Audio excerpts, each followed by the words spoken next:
Studijā Tālvalds Tālbergs un raidījums Aktuāla diskusija. Esiet sveicināti, cienījamie radioklausītāji un televīzijas skatītāji. Priecājamies ar jums tikties nedēļas nogalē, un tas nozīmē raidījums Aktuāla diskusija. Pie mikrofona Tālvalds Tālbergs, un šodien gribu sacīt mūsu radioklausītājam, jeb jai, īsti nevar pateikt, nav minēts vārds, bet gribu pateikt lielu paldies par rosināto tēmu. Un tēma ir šāda: ko nozīmē godāt vecākus? Es domāju, ka it īpaši advents laikā, kad mēs domājam par ģimeni un arī to parāda Jēzus, Jāzeps, Marija, Jēzus piedzimšana, tas ir ģimenes sākums un brīnišķīgi. Šodien arī domāsim par to, vai vispār godāt, vai tas ir šodien vajadzīgs, varbūt, kad pietiek ar kādu cieņas izrādīšanu. Sveicinu studijā Jēkabpils Krievu Vasarsvētku draudzes atklāsme mācītāju Andriu Opengeimu. 7. dienas adventistu Rīgas 5. draudzes mācītāju Uldi Liepiņu. Labdien! Un kristīgās mācības skolotāju, raidījuma radio Svētdienas skolu vadītāju, visiem pazīstamu Ivetu Godiņu. Labdien! Ko nozīmē godāt? Varbūt tiešām nebūtu tik svarīgi šo raidījumu tieši runāt par godāšanu un tādu, ja mēs tomēr nebūtu Dievu vārdā rakstīts ļoti nopietni vārdi. Jo godāt vecākus vai negodāt vecākus Dievu vārdā ir pielīdzināts savā veidā ar lāsts, jeb nebūs tev svētība. Bet par to raidījumā noteikti runāsim. Vispirms, ko jums nozīmē godāt? Jo mūsu klausītāji arī jautā tieši, kā tas ir praktiski. Vecāki cilvēki ir ar savu domu. Nevienmēr tās domas saskan, nevienmēr jaunie cilvēki saprot vecos, vecie saprot jaunos. Kur ir tā godāšana? Kur ir tā cieņa? Ivet, lūdzu. Baušļi, kas runā par cilvēku savstarpējām attiecībām, sākas tieši ar šo bausli. Godā savu tēvu un māti, lai tev labi klājas un tu ilgi dzīvo savā zemē. Tāda ir Dieva pavēle. Un tad, kad mēs skolā ar bērniem šo bausli atšifrējam, tad es viņiem jautāju, ko viņi domā, kas tas ir godāt. Un tad mēs arī uzrakstam šos vārdus uz tāfeles. Un starp tiem ir mīlēt, paklausīt, pateikties, atbalstīt. Un tas vārdiņš, kas visretāk nāk, bet ko es tomēr vienmēr gribu sagaidīt, ir paklausīt. Paklausīt visā? Jā. To tu labi jautā, jo tagad ir tāds laiks, kad ir jābūt uzmanīgam ar šo. Un tad es vienmēr saku, jā, ja tas nav pretrunā ar to, ko Dievs saka. Ja tur rodas pretruna, tad Dievam vairāk jāklausa. Bet vispār, jā, tu pareizi pieminēji, šis ir ļoti interesants laiks. To domāsim, runāsim. Uldi, ko tev nozīmē godāt vecākus? Ko nozīmē godāt vecākus? Vispirms tas ir tāds dziļi personīgs jautājums man. Jo tā ir mana dzīve, man vecāka, man mamma vairs nav šeit starp dzīvajiem, viņa atdusās, mans tēvs vēl ir. Godāt tā ir iekšēja attieksme vispirms pret viņiem, kur, protams, sevi piesaka ārējā rīcībā, bet tā ir iekšēja. Man godāt drusciņi sasaucās ar svētumu, jo tas ir kaut kas svēts. Vecāki ir kaut kas tāds, kas ir tikai vecāki, un sevišķi šis Dieva dotais, varbūt tās labi bauslis tas ir. Bet tas nav tikai bauslis, tā ir attieksme, kuru izraisa un uztur pats Dievs. Ļauj piedzīvot Dievu klāt esamību attiecībās ar vecākiem. Man ir liela priekšrocība, man ir kristīgi vecāki, un līdz ar to man ir tas vienkāršāks jautājums. Bet tā kā es esmu šī darba darītājs, tad man ir nācies redzēt ļoti daudz ko. Tad godāt ir ļoti sarežģīts vārds. Jā, godāt ir sarežģīt. Cienīt varbūt ir vieglāk. Noteikti, jā, cienīt, tas būtu vieglāk cilvēkiem. Labi, bet tad es tev sarežģīšu šo cienīšanas jautājumu. Cienīt vecāku viedokli, kurš nesaskan ar tavu viedokli, jeb vispār ar šodienas skatījumu. Tā druscītiņa tur ir tā labāk. Tā ir iekšējā attieksme pret vecākiem. Kādreiz mums dodas šitās labs padomas. Tu nenodarbojies tik daudz, kāda tavu vecāku, bet kas viņi ir. Tā ir vienkārši attieksme pret tēvu un māti, iekšējā attieksme. Šo attieksme man nemaina. Viņa jau izpaužās arī uz āru. Viņai jāizpaužās pagaidi, uz āru. Bet arī mana iekšējā attieksme pret viņiem nemainās, ja arī mūsu uzskati ir dažādi. Bet viņi to nesaprot. Nevienmēr. Es saku, man ir priekšrocība, viņi saprot. Jā.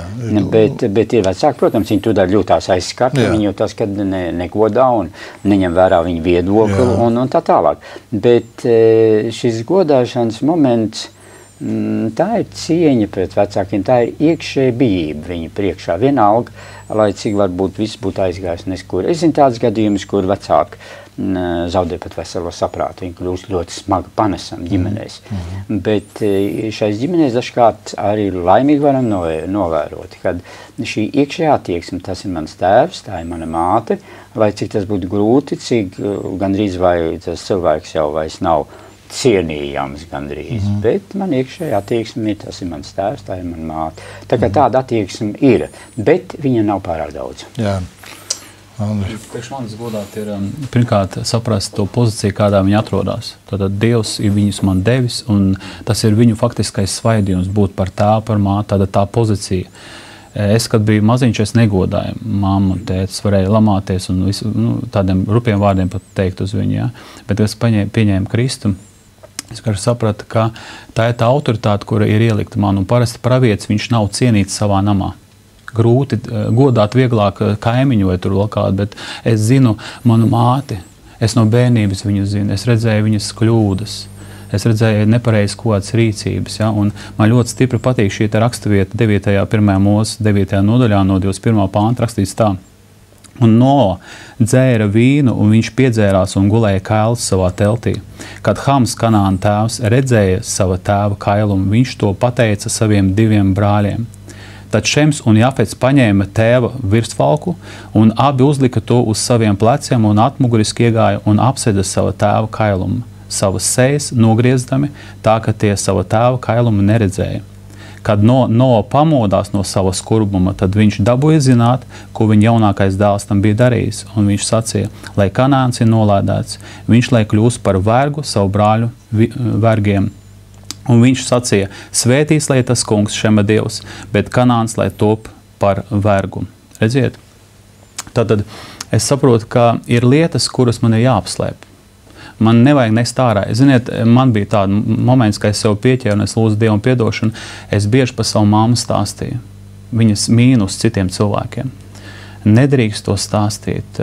Tu vari mācīties no tā, ko mamma nepareizi darīja, bet tev viņa jāciena. Tas ir ne vārdiem tikai, bet pirmkārt ar savu attieksmi. Man nevajag viņas kailumu nest ārā, to, ko es esmu ieraudzījis kaut ko, ja?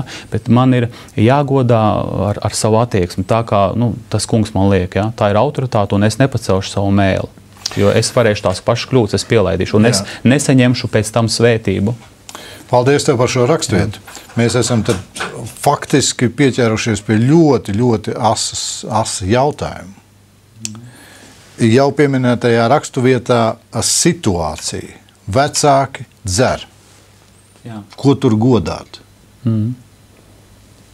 Bet tad vienalga, es atmuguriski, ja viņš ir kails, ja vienalga, viņš dara tikai, vecāki dara tikai iztrūkumu ģimenē. Bet man vienalga viņi ir jāciena, man vienalga viņi ir jāgodā, cik brīnišķīgi vecāki. Es saprotu, ka es par viņiem lūdzu, viņi man ir doti, tā ir kā mana pirmā autoritāte, kur man ir dota. Ja? Tātad es varu klausīties viņu pareizos vārdus, viņi var teikt, dēls nedara tā, kā es daru. Es eju nepareizi ceļu, ja? Es klausos viņu vārdos pareizajos, es varu rīkoties, bet pēc viņu darbiem nerīkoties, kā Kristus teica. Ja? Tātad es mīlu, es pareizi pret viņiem attiecos, tātad es cenšos palīdzēt viņiem pat tādā grūtā situācijā, ka viņš tur ir, viņam slikti ir, ja? Kaut kā manam tēvam bija tā, es skrēju pa Navot ielu, skrēju kaut kur pa Čaku ielu, meklēju aptieku, lai kaut kāds iedu viņam tik slikti, ka viņam nekas nepalīdz, viņš jau praktiski mirst nost. Ja? Un es to skrēju, es nestāstīju apkārt, neskrēju pa kaimiņam un teicu, kāds man teica slikts un kā viņš dzer un kā viņš man nepalīdz vai vēl kaut ko. Ja? Bet es centos palīdzēt, kā es varu šai situācijai. Un pirmkārt, protams, es par viņiem lūdzu. Es zinu, ka Dievs ir spējīgs viņus atgriezt pie tā kunga. Kā nogriezt to, jeb kā neredzēt to tās sliktās īpašības, jeb to, ko, būsim godīgi, šodien pat vecāki ir nodarījuši pāri saviem bērniem. Morāli, fiziski, materiāli, visādā veidā ir nodarījuši pāri. Un tur tad ir kaut kāds solis vēl vairāk vajadzīgs. Tur, manā izpratnē, ir vajadzīgs vispirms, ja bērns ir kristietis kļuvis, tad viņam ir jānāk Dievu priekšā un vispirms jāpiedod saviem vecākiem. Jāizlūdzās Dievs, tā kā tu sacīji, Andri, jāsaprot tas, ka pagaid, man kaut kas ir jāapstādina. Es beigšu turpināt to lāstu faktiski tu sevi vēl virsū. Ja tu nepiedod, ja tu turpini izpaust visas tās neiedzības, bet tad kaut kas ir jāapstādina, bet tas nav viegli izdarāms. Es domāju, tas ir paklausības jautājums. Tur nedara diskusijas. Vienkārši Dievs saka, godā savu tēvu un māti un punkts. Mazi bērni, viņi cenšas vienmēr apslēpt savu vecāku kļūdas. Un man arī tieši nesen ir viena meitenīte klasē, kur saka, to es nedrīkstu teikt. Un es zinu, ka tur apakšā ir kaut kas viņai ļoti, ļoti grūts, un viņa saka, es nedrīkstu to teikt. Savukārt pieaugušie vienmēr kritizē savus vecākus. Un es domāju, tur arī ir jābūt kaut kādai robežai, ka mēs nedrīkstam padarīt vecākus atbildīgus par savu dzīvi. Mēs esam pieauguši cilvēki. Mēs paši esam atbildīgi par savu dzīvi, par savu ticību, par savu veselību, par visu, par ēdienu, ko mēs ēdam. No cik gadu vecumu kļūst pats atbildīgs par savu dzīvi? Tas, laikam, katram būs citādāk. Nē, tavuprāt, kā tu uzskati? Tev ir bērni, un viņi ir atbildīgi par savu dzīvi? Jā. Pilnībā? Jā. Un viņi nenāk pie tevis, mamīti, tu man šitā audzināji. Zini, es gribu arī to pozitīvo piemēru, ja tā drīkst pateikt, man bija vienkārši brīnišķīgi vecāki. Un caur savu tēti es vienkārši patiešo sapratu, kāds ir Dievs. Man nekad nav bijis problēmas, ka Dievs mans tētis, jo mans tēvs bija tāds un mana mammiņa tāda. Un laikam kaut kā tas modelis tā neapzināti nododās tālāk nākošajās paudzēs. Tā kā par to mēs varam no sirds pateikties, bet kurā brīdī kļūst pieaudzis, varbūt tajā brīdī, kad es sāku aizlūgt par saviem vecākiem. Jeb varbūt tajā brīdī, kad tu, kā māte, jeb kā tēvs, atlaiž to bērnu. Un saka, jo ir vēl viens modelis, kur māte un tēvs nekādīgi negrib atlaist savu bērnu. Jā, tas turās klāt un neteiksim, ka visu laiku nāc dzīvot pie manis. Nē. Labāk ej dzīvot savu dzīvi, bet katru dienu zvanu, un kur tu esi, un kāpēc tu neesi, un ko tu dari, un kāpēc tu neēdi. Piedodiet, ja ir 20, manā priekšstatā ir 21, 22, pēc veciem standartiem ir 21. Jā. Tad vajadzētu būt pilngadībai. Es nerunāju par palīdzību, es nerunāju par situāciju, kad ir grūtības, tad, kad ir arī pat bērns mācās, jeb kaut kas tam līdzīgs. Vecāki liek iekšā un palīdz to. Bet ir kaut kur, kā es mēdzu sacīt, tā nabas saite ir jāpārgriež. Visgrūtāk mātei to ir pārgriezt, tāpēc es tev jautāju, kurā brīdī pārgriezt to nabas saiti, un mīļais draugs, tu esi patstāvīgs, tu sāc domāt pats. Ir sāpīgi, ka tavs bērns aiziet savā dzīvē, protams. Un tas viss ir skaidrs, jā, bet es domāju, Dievs mums to māca, Lēnīte. Es, diemžēl, daudz šajā lietā nevarēšu neko pateikt. Nav tāda liela pieredze. Jā. Jā, lūdzu. Tādas ļoti būtisks jautājumi uzstādīja, kurā vietā ir tā robeža. Kā lai viņu atrod? Mums katram ir savs tāds sirdsapziņas līmenis. Mēs gribētu vispirms runāt par cilvēkiem, kuriem dievatziņa varbūt ir tā diezgan neskaidra.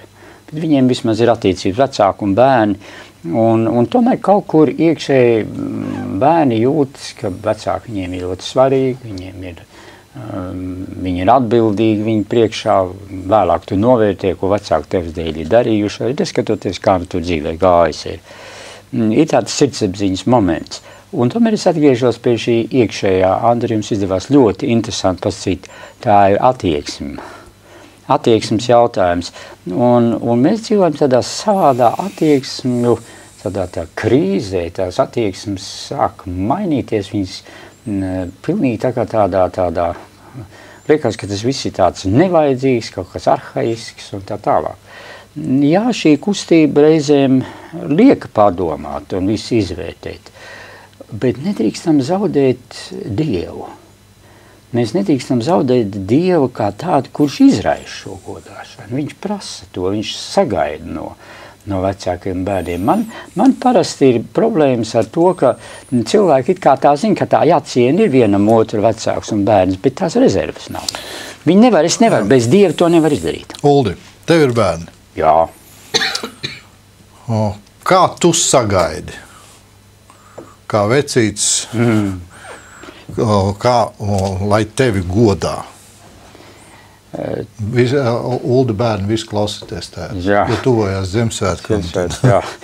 No maniem bērniem man ir tā diezgan veiksmīgi bijis. Redz, tur ir tāds noslēpums, ka ļoti svarīgi ir kā tēvs un māte abi divi. Bērniem ir tāds paņēmiens mēģināt tēvu un māti tā kaut kā sadalīt, ja tēvu dabūna caur to, ko mammas nedabūtu caur, vai arī otrādāk. Mums ir bijis tas, ka mēs esam bijuši tādā ziņā vienoti. Bet tā godāšana, tā ir tāda, viņai vispār ir dubult virziens. Cik daudz es cienu savus bērnus kā personības. Labi, bet piedod, Uldi, bet neaizien no mani jautājumu. Tu zini, ka es vienalga pienedošu kuras sienas, kamēr tu atbildēs. Kas ir praktiski tas, kas tev liecina par to, ka tavi bērni tevi ciena, jeb tevi godā? Ļoti daudz, ka viņi grib runāt. Runāt. Tev piezvan, piemēram. Jā. Tēt, man vajag naudu. Varētu iedot. Jā, tas ar tāds dažreiz varētu būt. Bet nē, tā ir. Pirmsim, tīri elementāri noteikti atcerēsies, dzimšanas dienas atcerēsies. Labi, un tagad pēkšņi viens no viņiem neatcerējās. Un nekas nenotiek. Viņš jau tas nenozīmē, ka viņš man negodā. Jā? Jā, jo tāpēc, kad var būt situācija un dzīves, pirmsim, es nevarētu sacīt, ka tu man negodā. Man tieši tāda situācija tikko bija. Kad tev nepiezvanīja? Vienkārši nepiezvanīja, un kad es uzzināju, kāda ir viņam pašam, tam bērnam dzīvē situāciju. Jā. Un es zināju un ticēju, ka viņš man ļoti ciena, tas bērns tur nav. Un vēlāk. Viņš tev atvainojās? Jā, viņš atnāca ziediem dažas dienas vēlāk, jo viņš pats savā dzīvē bija grūtā situācijā. Tās ir tādas apusējas attieksmes, pat tik, cik es cienu savus bērnus un respektēju viņus, tagad tu sacīji nabas saites pāraušanu, un ļauj, lai bērni paši pieņem lēmumus, un ka viņi redz, ka tēvs nejaucās viņa lietās, vecāki nejaucās, bet tieši otrādi visu dara no savas puses, lai viņi būtu patstāvīgi, lai viņi varētu paši pieņemt, lai viņi justos kā cilvēki. Pat tik viņi arī godā mani kā... Teiksim, vecgadu vakarā, lai bērni tev piezvan? Jā, un ideālais variants satikties. Ja tie bērni, ja man viens ir ārpus Latvijas, otrs tepat Latvijā. Tā kā šī ziņā es negribētu par saviem bērniem galīgi teikt. Nē, es neprasu no taviem bērniem slikts piemērs. Es vienkārši tikai jautāju... Kādā veidā viņi godā? Viņi godā dažādos veidos. Pat vairāk. Es gribētu jautāt, kas tevi iepriecinātu, kas tev dod to gandarījumu, kad tu vari sacīt, kungs, svētī manas bērnus, jo viņi redz godā mani. Jā, to es tiešām varu teikt, tu tā kā zinādams to saki, jo to es katru brīdi, es lūdzos svētību viņiem, bet viņu, saproti, ir tādas situācijas, kur pat man ir vajadzīga pēkšņi bērnu palīdzība. Mani bērni vienmēr būs atvērti. Viņi visu darīs, lai palīdzētu, lai tu atsauktos pēc savām iespējām. Un tas arī notiek tā vēl ir mīlestība arī. Tā godāšana, tas nav kaut kas tāds salds un tā tālāk. Tur ir vajadzīga mīlestība. Godāšana bez mīlestības. Un līdz ko ir mīlestības attiecības, tad tā godāšana un cieņa, viņi kā pati pa sevi jau ir. Es negribētu garu runāt, bet vienīgs piemērs. Tas ir pirms daudziem gadiem, jā. Es no Rīgas braucu, dzīvoju pie Rīgā ar vēl elektrisko vilcienu. Un es dabūju pats redzēt, jau man ļoti pārdzīvot skatu. Tēvs ir piedzēries, bet blakus sēž puisītis. Un kā tas puisītis centās to tēvu pamodināt, sadabūt viņu uz kājām, jo jākāp būs ārā. Tas bērns zināja labāk nekā tas tēvs, ka jākāp no vilciena ārā. Un tas ir pirms daudziem gadiem. Tas nav tagadējais laiks. Es ļoti to pārdzīvoju, bet kaut kā gribētos jums ļaut sajust, varbūt kādi to redzējuši, cik dabiski tas bērns, ja, kaut ko pilnīgi tā kā Kristus klātbūtnes viņā saskatīja, ka bērns rūpējās par tēvu, kurš, tā kā izlasīja Bībelē. Tā kā tās ir tādas attiecības, kur arī es to noteikti par saviem bērniem arī. Viņi grib tēvam vislabāko. Viņi no savas puses dara, lai palīdzētu man dzīvot laikam, līdz kurā bērni atrodas. Jo bieži vien ir tās paudžu nesaderības, vai ne to, ko es uzskatu, vai ne, un ko viņi uzskata.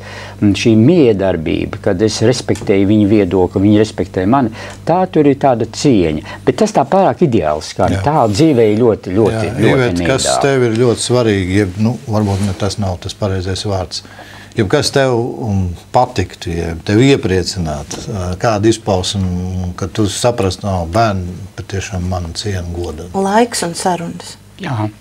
Un es nezinu, vai jūs esat redzējuši YouTube'ā to sižetiņu, to klipiņu. Viens vecs kungs, jau kuru gadu esat redzējuši. Es gribēju arī par to stāstīt, es to nesen redzēju. Tas man liekas ļoti labi. Mēs ieliksim saiti pie mūsu raidījuma, lai klausītāji var apskatīties.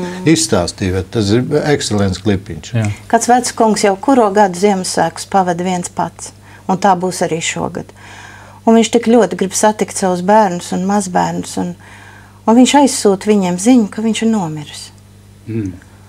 Un tie bērni šokā, viņi ir pārsteigti, un viss tagad steidzas uz vecāku mājām, lai organizētu viņu bērus. Un ierodas mājās, un viņus sagaida klāts galds. Un tēvs ir dzīves. Tēvs vienkārši vēlējās redzēt savus bērnus. Un Ziemassvētkos atnākt mājās. Un es domāju, tas ir tas. Un mana vecākā meitiņa ir Amerikā jau vairākus gadus, bet mēs skaipojam vismaz 2-3 reizes nedēļā. Un es jūtos, it kā viņa būtu ar mani kopā. Tas laiks un sarunas, ko mēs pavadam viens ar otru, tas dod to sajūtu, visi labi. Un mana mammīte arī dzīvo pie mums, un es cenšos katru dienu no rīta un vakarā iet pie viņas paskatīties, kā viņai klājas. Man liekas, ka tas ir tas, ko vecāki vēlas no mums. Es gribu būt arī solidāri ar jums, ko jūs teicāt par paklausību, ka godāšana ir pirmkārt paklausīt. Dievvvārds saka tā, Efeziešiem 6. nodaļa no 1. līdz 4. pantam. Bērni, klausiet saviem vecākiem, jo tā pienākas godā savu tēvu. Redzi, klausiet un pienākas godā savu tēvu un māti. Tas ir pirmais balsis ar apsolījumu proti, lai tev labi klājas, tu ilgi dzīvo virs zemes. Tēvi, nekaitiniet savus bērnus, bet audziniet un pamāciet tos būt paklausīgiem tam kungam. Ja? Tātad redzam, ka mums ir jāgodā, man būs svētība, un lai viņi ir paklausīgi, bet tur tālāk ir teikts, nekaitiniet. Tad es gribētu, lai mani bērni nav kaitināti. Atnāk tētis mājās, viņi dzirdēja svētrunu, kā par vienu mācītāju stāsta. Viņš sludināja par to, ja tev ir 2 drēbes, tev atdod vienu tam, kam nav. Ja? Un atnāk mājās, un sieva valk ārā viņa kostīmus un saka, klausies, tu šodien teici, ka vajag atdot, ja tev ir kaut kas 2 vai 3, tev veseli 5 kostīmi, es atdošu tos pārējos. Viņš saka, nē, es taču viņiem to sludināju, nevis tev. Tāpēc es gribētu, lai mani bērni tur man par godā tādā veidā, kā autoritāti, viņi tā iekšē, kā mans tētis tagad teiktu, kā viņš tagad rīkotos, kā mēs godājam Dievu, es līdzinos Dievam. Un Dievs, viņš ir priecīgs, ka viņš mūsos redz savu atspulgu. Es domāju, viņš priecājas. Es redzu, ka rakstīts, kad Stefanu nomētā ar akmeņiem, kas notika? Jēzus pirmo reizi vienīgā vieta rakstīts, ka viņš stāvēja, nevis sēdēja pa labo roku godības pie troņa, bet viņš stāvēja. Tāpēc, ka Stefans teica, kungs nepielīdz viņiem šo grēku. Tātad ļoti labi, ka mēs redzam mūsu bērnos, mūsu atspulgu. Tas nozīmē, ka viņi no mums mācās, viņi kaut kādu mūsu rīcību pieņem. Tātad pat bez vārdiem, bet es redzu, ka es priekš viņam esmu autoritāte, un tādā ziņā viņi man arī godā. Jā, kā jautājums no mūsu klausītājiem. Vecāki cilvēki kādreiz saka, ka viņi neizjūt cieņu, bet kā? Lai saprotu, kas ir ar to un kas ar to tiek domāts. Un vai problēma ir vecākā vai bērnā, ka vecāks nejūtas cienīts? Gan tā. Protams, neba visos ir ticība. Ja, ka es saku, tev ir jāgodā mani. Mēs varam teikt, sievu, esi paklausīga. Vīram, tā ir rakstīts. Mēs vīriem ir mīļākā raksturvieta. Ja? Mēs sakam, sievu klausies, tagad tev saka vārdu. Ja? Bet faktiski tas nav priekš manis, tas ir priekš sievas vārds. Mums katram ir jātur savu pusi. Tātad vīri mīliet savus sievas. Tātad es no savas puses kā vecāks, man ir jāparāda debesu tēva tēls. Tātad, ja es esmu tēvs, viņiem ir tāds balss maniem bērniem, ja? Pasakiet, ko tētis ir teicis, to viņš arī izpildīs. Tātad man ir jācenšas tiešām, ka es saku, es izpildu. Tātad gods ir saistīts ar autoritāti. Un pēdējo laiku zīme nozīmē tas, ka bērni būs vecākiem nepaklausīgi. Tā būs pēdējā zīme. Kāpēc? Tāpēc, ka laiks būs tāds, tu neesi ne karsts, ne augsts. Ja mēs nevaram būt paklausīgi tam vai godāt to, kuru mēs neredzam, mēs nevarēsim būt īsti paklausīgi un godāt to, ko mēs redzam. Bet varbūt ir šeit kāda cita problēma. Lasīšu tālāk. Mūsdienās bieži ir problēma, ka vecāki ir auguši citos laikos. Man patīk tas formulējums. Un viņi maz saprot par mūsdienu ekonomisko vai politisko situāciju un iekārtu. Bet viņiem ir savs viedoklis, un viņi vēlas pamācīt bērnus arī tad, kad bērni ir lieli. Vienalga, vai bērnam būtu 25 vai 30 gadi.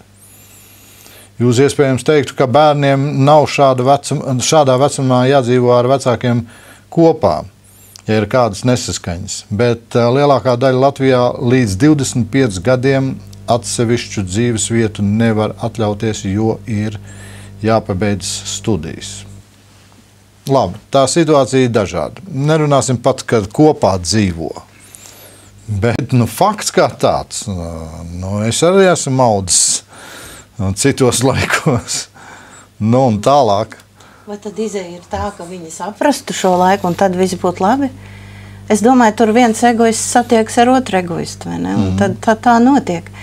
Bet bērns jau no bērnībā pats nedod to mīlestību, viņš atspoguļo to mīlestību, ko vecāki viņam dod. Un ar šo modeli viņš uzauga.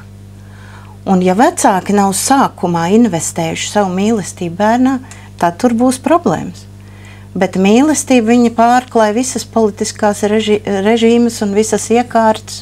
Bet, Ivet, viņa vienmēr ir gudra. Mīlestība tik ļoti parādīta. Kādu planšetīti tu gribi tādu ir nopirkt? Vai tad tā ir mīlestība?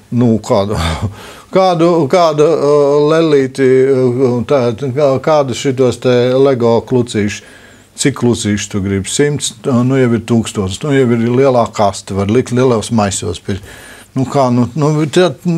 Izlieta mīlestība. Jā, tas vecāks tā domā un sevi ar to mierina. Jā. Īstenībā tā ir atpirkšanās. Un bērnam starp citu visinteresantāk ir spēlēties tā ar nestandarta rotaļlietiņām. No segām uztaisīt mājai jumtu, no krēsliem māju un tad kopā ar māmu un tēti spēlēties. Ielīst iekšā būdiņā. Ielīst iekšā mājiņā, jā.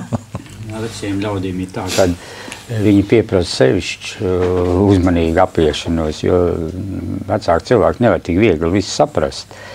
Bet tiešām ir tā, kā tikko dzirdējām, tā kā sacīja, kad vecāki ļoti labi jūt, vai bērni viņus mīl vai nemīl. Un tas iet pār laikmetiem, bet no otras puses mēs tā esam izveidoti. Ir laiks, kad tie mazie bērni no vecākiem mācās, Un tad ir laiks, kad tiem vecākiem no tiem bērniem tomēr ir jāmācās. Mums visu laiku tas mācīšanās process ir, un es gribētu tomēr iedrošināt tos vecākus, kuri nemācās no bērniem, tomēr pamēģināt to darīt. Ko lai mācās no bērniem? Viņš īsti nezinu, dzīvē nav piedzīvojis. Bērni ir gudrāki reizēm par mums. Jā. Daudzās ir vai ne, jāmācās. Un es to sākumā tāpat nedomāju, un vēlāk es redzu, pareizi, kā viņi rīkojas. Tā tas ir. Jo viņi ir savā dzīvē, kā saka, un patreizajā situācijā, un no viņiem var ļoti daudz ko mācīties. Un ko tu mācies no viņiem? Es no viņiem ļoti daudz mācos. Nu, piemēram? Es mācos viņu tādus... Pats esi mācītājs. Jā, es varu mācīties. Es ļoti esmu pateicīgs Dievam par to, ka man bērni tiek līdzi laikam. Viņi tiek līdz tam, kas notiek pozitīvs arī tagadējā laikā, ne tikai negatīvais. Un es mācos no viņiem, kā saglabāt vērtības. Piemēram, kā viņi saglabā jaunā paudze dievbijību, kā viņi attiecības ar Dievu saglabā. Viņi to dara savādāk, varbūt kā mēs to darījām savā laikā. Bet viņi to dara. Piemēram, seno laiku šīs jaukās tradīcijas, vai tās ir ģimenes svētbrīži, vai tā tālāk. Tās ir brīnišķīgas lietas. Un ļoti patīkami tas ir. Bet tagad ir skrējiens kādā viss mēs esam no elektronika un vispārējais. Liekas, viss ir zudis.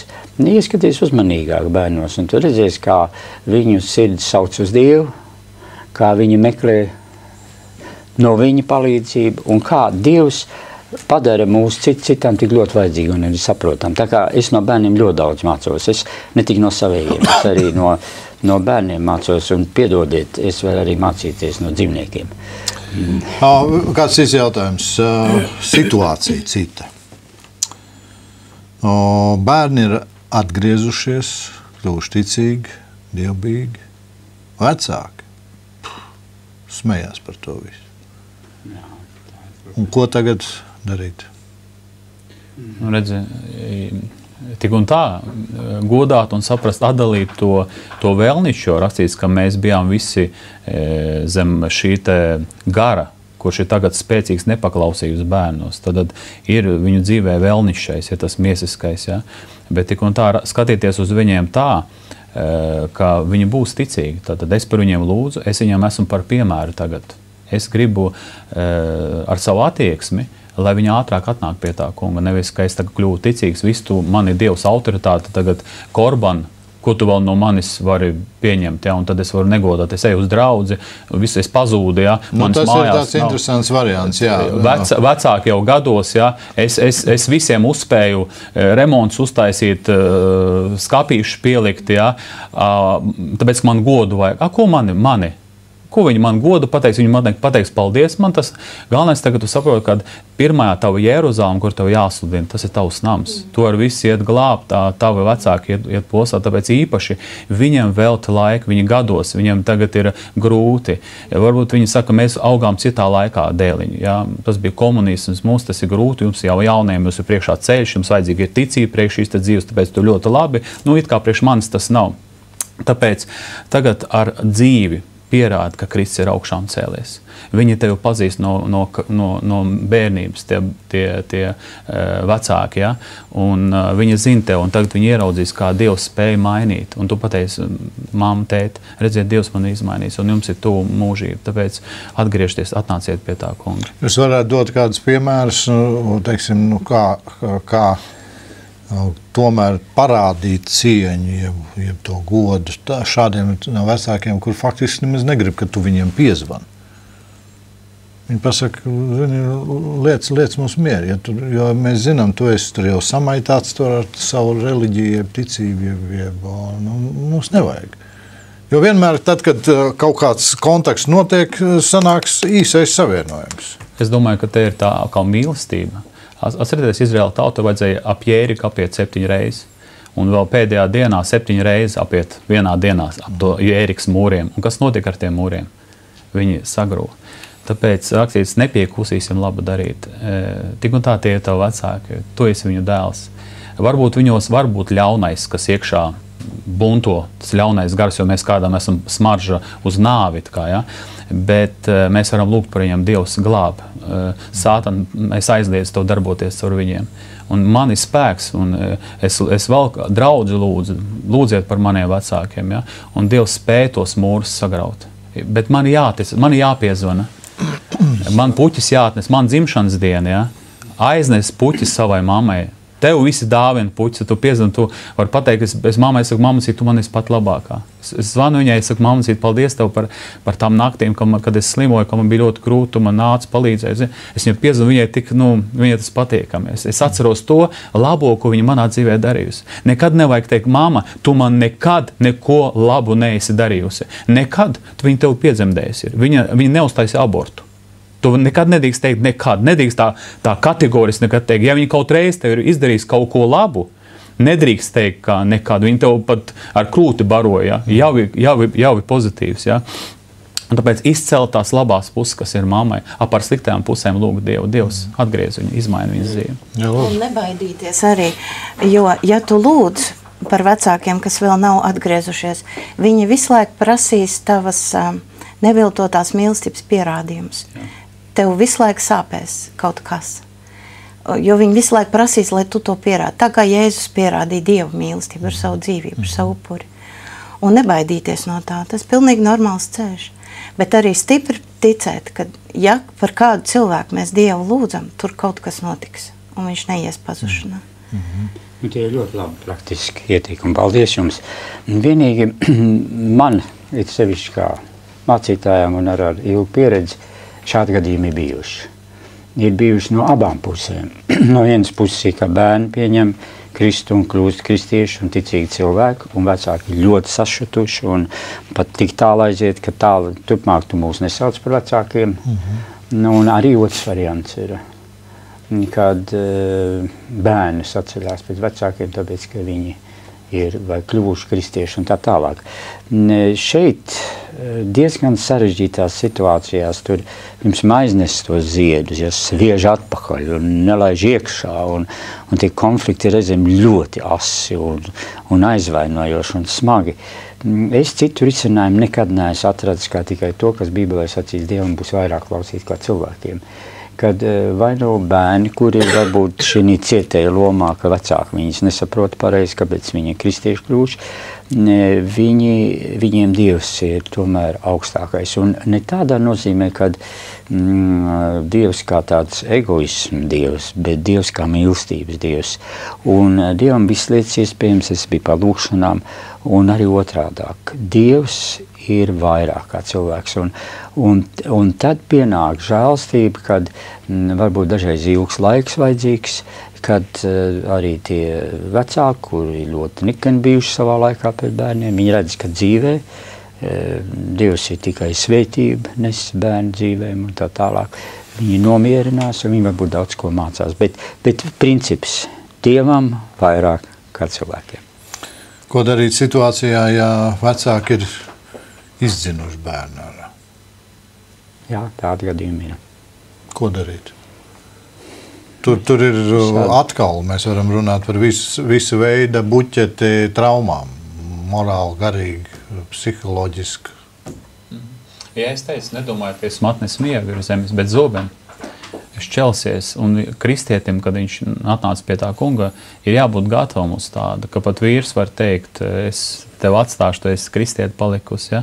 Jābūt stipram Dievā, jāpastāv tai kungā, ka man tas kungs ir pirmā vieta, viņš man pats dārgākais. Ja man izmetīs, ja man izsviedīs, ja, izdzīs ārā, es tik un tā saglabāšu savu sirdi tā kunga priekšā. Man ir jābūt apsolījuma no Dieva, man jāstās uz Kristu. Tātad Kristu arī vajāja, Kristu arī radnieki nesaprata, rādies pasaulē, ja tu gribi kļūt slavens.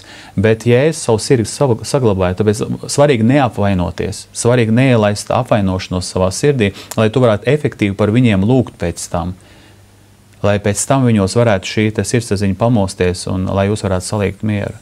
Jo viena māsa bija, vienā draudzē, viņai bija visu laiku problēmas, slimības un tā. Viens mācītājs bija atbrauc uz to draudzu, un pie tās māsas viņš piegāja, viņa teica par savu vajadzību, dziedināšanu, un viņš pie viņas pieiet, sakiet, jūs esat piedevusi saviem radiniekiem? Viņš tā kā viņam bija atklāsme. Viņu tā uzreiz eksplodē, no ko jūs visi kā sarunājuši, piedodiet, es visam esmu piedevis. Un pēc tam viņi tā iekšēji Dievs sāk runāt, bet tu neesi savam tēvam piedevis. Viņš bērnībā veda savus draugus, alkoholiķus, un viņai arī darīja pāri jaunai meitenei. Ja? Un pēc tam beigās viņai tā atklājas, kā es varu viņu piedot, viņš ir bioloģiski vienkārši tēvs, es viņu nevaru piedot. Un viņi faktiski arī nevarēja par viņu lūgt normāli. Ja tu nevari piedot, tu nevari lūgt, tu nevari mīlēt. Un tad viņi tomēr atvēra savu sirdi. Un Dievs viņai lika aizbrauc uz to ciematu, uz to pilsētu, kur viņš tagad dzīvo. Viņš sen neesi redzējusi. Un kad viņa piebrauc, viņi par viņu lūdz labu laiku. Un viņa piebrauc pie tās mājas, durvis vaļā. Viņš pavisam vecs un slims. Un viņš bija tāda, viņa stāsta to gadījumu, ka es ieju un es dzirdu, ka viņš lūdz Dievu. Lūdz Dievu par savu ģimeni, arī par meitu. Viņš stāvēja, klausījās, viņa nevarēja vienkārši noticēt. Viņš pieņēmis Kristu. Viņš lūdz tagad par mani, viņa iegāja, viņa teica, tēti, lūdzu piedod man, viņa saka, meitiņ, piedod tu man, un viņam sanāca izliekšana. Tāpēc ir jābūt, saglabāt savu sirdi, lai tu varētu būt Dievu priekšā, un lai tavas lūkšanas būtu uzklausītas. Jā, vēl kāds aspekts, kāds situācija, jo dzīve ir ļoti, ļoti sarežģīta. Jā.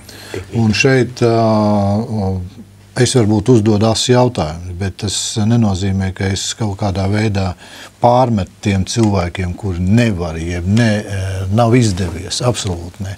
Mēs runājam šeit tādēļ, ka ir iespēja un ir viņa jāmeklē, lai izlīgtu, lai piedotu, jo savādāk ar nepiedošanu ļoti ātri vēsts dabūs. Piedodiet, ka es tā patiešo saku. Jā, visādas slimības un audzēs. Tas jau šeit virs zemes fiziski.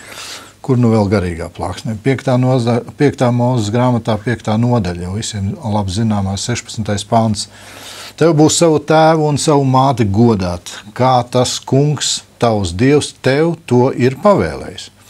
Lai tu ilgi dzīvo, un lai tev labi klājas tanī zemē, ko tas kungs, tavs Dievs, tev dos. Faktiski ir vēl kur rakstīts, lai tu ilgi dzīvot virs zemes un lai tu būtu svētīts. Kāpēc es šo lasu kontekstā? Vispār, kad mēs padomājam, šobrīd ģimenes ir izārdītas ekonomisku situācijas dēļ, politiskas situācijas dēļ, kur bērni ir izņemti no ģimenēm dažādu iemeslu dēļ, kur bērni vairs nezina, kas tas ir vecāki. 8000 šobrīd mums ir bērnu namā. 8000 Latvijā. Faktiski, kāpēc es to saku? Viņi aug tālāk. Un ja mēs sakam, šī ir patiesība, ja tu negodās savu tēvu, ja tu negodās savu māti, savus vecākus, tad tu ilgi nedzīvos. Es apgriežu otrādāk šo rakstu. Tu ilgi nedzīvos savā zemē. Tev nebūs svētība.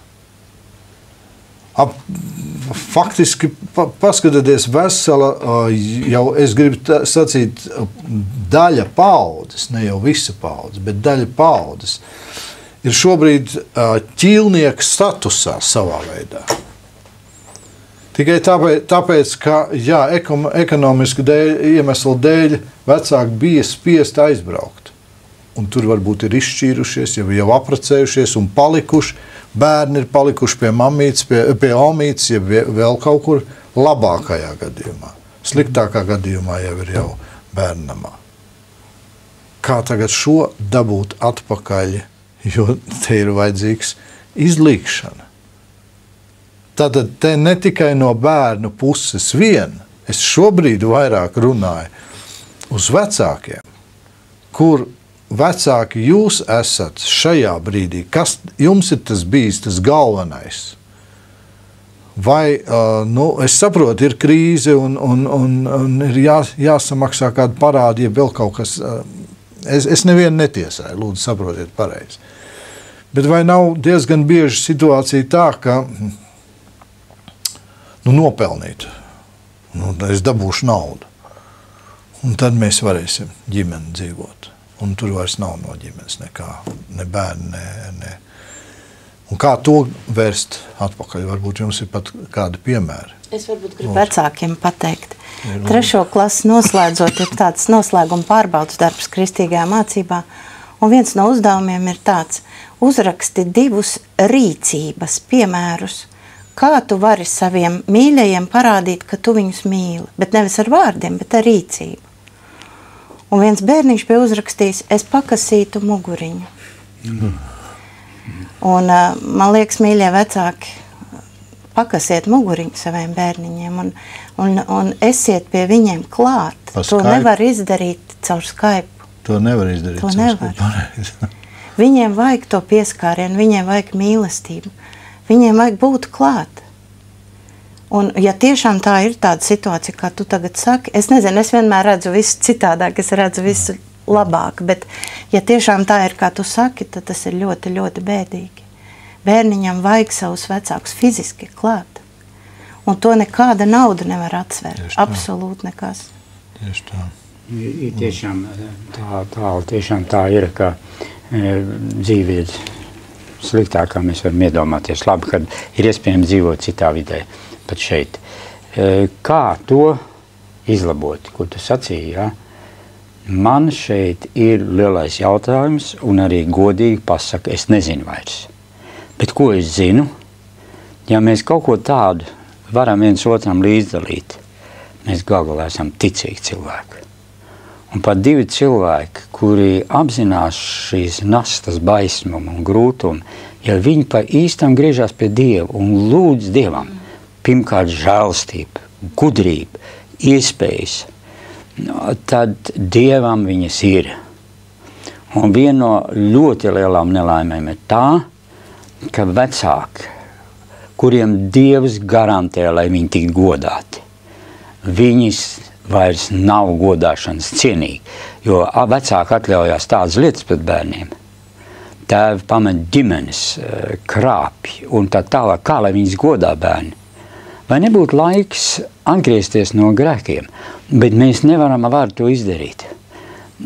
Dažkārt daži kristieši, kuri lūdz, un tā paldies klausītājam, kurš vispār šo jautājumu pacēla, mēs par to runājam. Es gribētu lūgt visus, kuri redzat un dzirdat. Fakti ir baisi. Mēs ejam kaut kādā lejupējošā gaitā.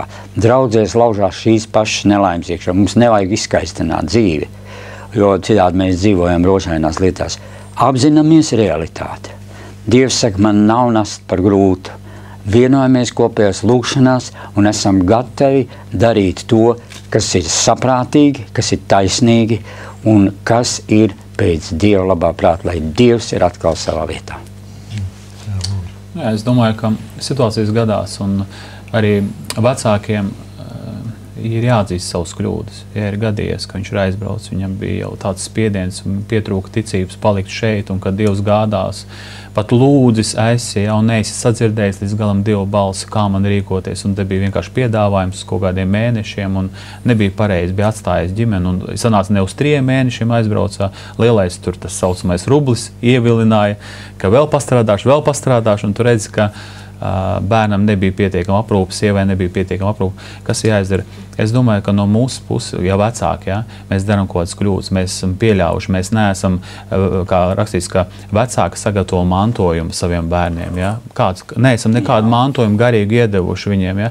Vajag atzīt, ka man ir tukšs rokas, piedod man, es lūdzu, lai tu saproti man. Ja. Vienkārši mēs varam bērnu priekšā arī lūgt piedošanu. Mēs bieži vien sakam, tu lūdz piedošanu, bet ļoti labi, ka mēs varam atzīt savus kļūdas.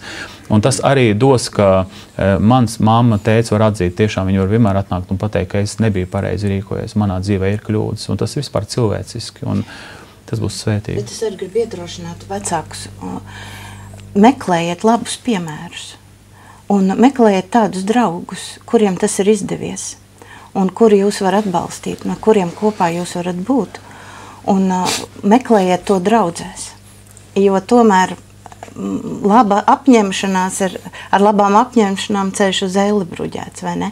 Bet vienīgi Kristus dod to patieso pamatu, ka tu tiešām vari paspērt vienu solīt uz priekšu un redzēt, jā, man izdevās, man sanāca. Un tādas iespējas ir. Statistika, kuru es minēju, tāpat ir pagājušā gada 22. septembrī 14. 8000 Latvijas bērnu palikuši bez vecāka aprūpes. Tas ir pagājušā gadā. Katru gadu nāk klāt vēl un vēl. Situācija patiešām ir dramatiska. Un te ir apusēji, protams, vecākiem vispirms ir jādomā un jāsāk domāt par to pagaidi, kāda tad ir tā prioritāte. Jo šodien ļoti bieži vecākiem ir pilnīgi citas prioritātes nekā kāpēc? Tikai tāpēc, ka šodien laika gars, jeb nosauksim tā populāri, ir pavisam savādāk domāt. Nu, kāpēc tad bērns ir jāaudzina bērndārzā? Piedošana mājās. Audzina viņu bērndārzā, nodosim bērndārzā. Manos laikos, man prātā neienāca, es viens pats strādāju, man neienāca kādu no 4 bērniem ielikt bērndārzā. Man vispār tāda doma neienāca prātā. Šodien 3 bērniņi ir. Labi, lai iet uz bērndārzu. Bet pagaid, un tad te ir tas, kad tā saikne, kur tad viņi radīsies? Caur bērndārzu. Caur bērndārzu, jā, nu tad redz, kur viņa ir. Vai bērndārzā tev audzinās, ja mācīs bibliskos principus? Nu jā, es ar tā domāju, bet mēs nevaram to pārmest saviem bērniem. Es nepārmetu. Es pilnīgi nepārmetu to, bet ir jautājums, vai ir visi varianti lūgti no Dieva, ka varbūt mēs tomēr savādāk skatāmies, kad ja tas kungs mums ir svētību devis, nu, tad mēs par to svētību rūpējamies. Un, protams, arī tālāk arī no bērniem, jo bērniem mēs kā vecāki varam lūgt svētī, svētī, svētī. Bet, ja bērns nesaprot to, kad jāgodā ne tikai vecāki, bet jāgodā arī Dievu, nu, tad tu tur neko, jo tā godāšana, nu, tas ir man izpratne. Godāt vecākus jau nāk vispirms caur bijību pret Dievu. Tā atziņa. Pat taisno mēs neko nevaram. Bez Dieva. Nu, kaut gan paskaties, austrumu kultūrā jau tur diezgan strikti ir. Labi. Šits paliek tomēr. Tikai caur Dievu tas iespējams, dzīvais Dievs. Es pilnīgi tev piekrītu. To, ko mēs šeit, par ko mēs runājam, tieši par Dieva svētību un Dieva, jeb atkal Dievu lāstu. Paldies jums visiem, lai Dievs bagātīgi svētī, lai ir brīnišķīgs laiks jums katram ģimenē. Un patiešām padomāsim, varbūt brīnišķīgs brīdis ir kopā ar bērniem. Šogad vēl, ja tas kungs atļaus svinēt mums šos svētkus, tad brīnišķīgs brīdis ar bērniem. Bērni nedarīs tā, kā tur tajā klipiņā, ko mēs arī pieliksim klāt. Noteikti daudz jau esat redzējuši. Varbūt kādreiz ir vecajiem ir kāda viltība jāizdomā, kā tos bērnus dabūt kopā. Lai Dievs jūs visu bagātīgi svētī, tiksimies pēc nedēļas, ja tas kungs atļaus. Visu labu!